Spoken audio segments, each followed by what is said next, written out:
지난 8일 실종된 말레이시아 항공 여객기가 결국 바다에 떨어졌다는 결론이 내려졌습니다. 추락 추정 지점은 여객기의 원래 진로와는 정반대 쪽인데요.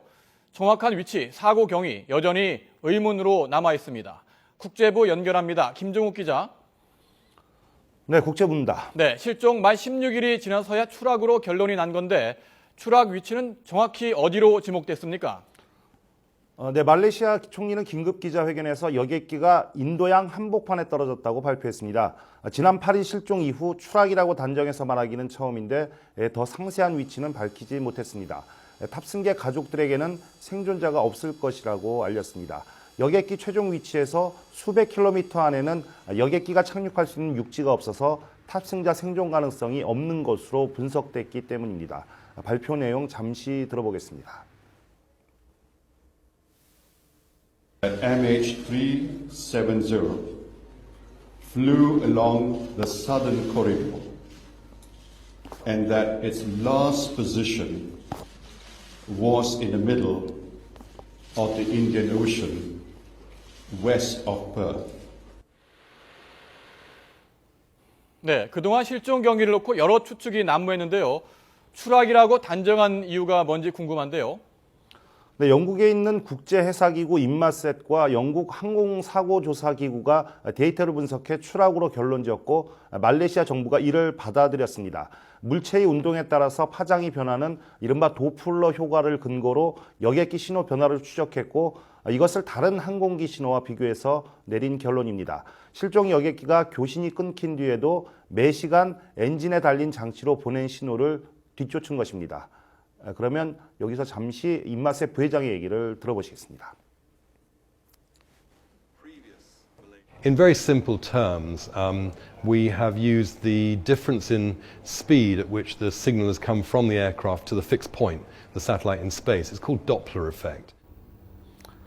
현재 가능한 추정은 누군가가 여객기 통신 시스템을 껐고 남중국해 상공에서 항로를 서쪽으로 돌려 말레이 반도를 가로질러 말라카의 북부에 이르렀다는 정도입니다.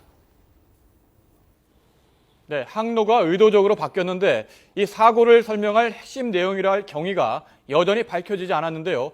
그 이유가 뭔지도 궁금한데요. 네, 추락으로 결론 내린 분석 역시 여객기가 1시간에 한 번씩 보낸 짧은 신호만으로 재구성한 것이기 때문에 추락 추정 위치 범위가 매우 넓습니다. 오차 범위가 플러스 마이너스 160km나 됩니다. 인마셋의 부사장은 여객기가 어느 속도로 비행했는지, 언제 연료가 떨어졌는지, 또 바다에 곤두박질했는지 아니면 활공하다 추락했는지 등은 알 수 없다고 말했습니다. 정확한 위치가 확인되지 않다 보니 사고 경위를 결론 내기도 어려울 수밖에 없습니다. 말레이시아 정부는 여전히 테러나 기계 고장, 결함, 조종사나 다른 탑승자와 관련된 문제 등 모든 가능성을 열어놓고 있습니다. 네, 여전히 의문점이 많은데요. 그렇다면 결국은 비행기 잔해나 블랙박스가 실제로 발견돼야 정확한 경위를 확인할 수 있겠군요. 네, 그 두 가지가 바로 핵심입니다. 먼저 잔해가 일부라도 발견되어야 범위를 좁히고 블랙박스를 찾는 작업에도 속도를 낼 수가 있습니다. 잔해가 바람과 조류에 떠내려온 과정을 거꾸로 뒤쫓아 추락 추정 위치를 더 좁힐 수 있습니다. 하지만 잔해가 발견되더라도 쉽지 않습니다. 한 해양 전문가는 건초 몇 가닥으로 본래 건초 더미 위치를 찾는 것에 빗댔습니다. 마지막 열쇠는 역시 조종석 대화 녹음과 속도, 엔진 관련 기록 등이 담긴 블랙박스가 되겠는데요. 이걸 찾기는 더욱 어렵습니다.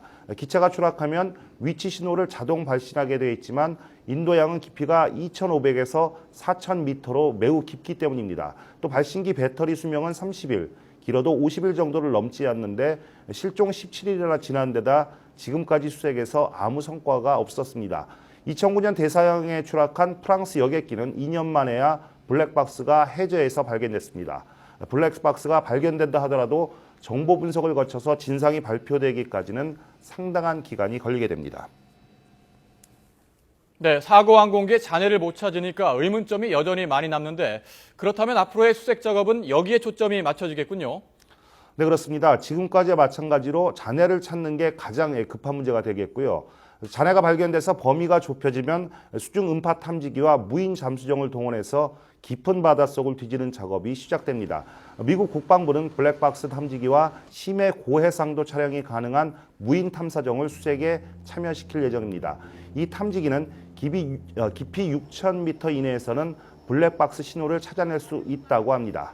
지금까지 국제부에서 전해드렸습니다.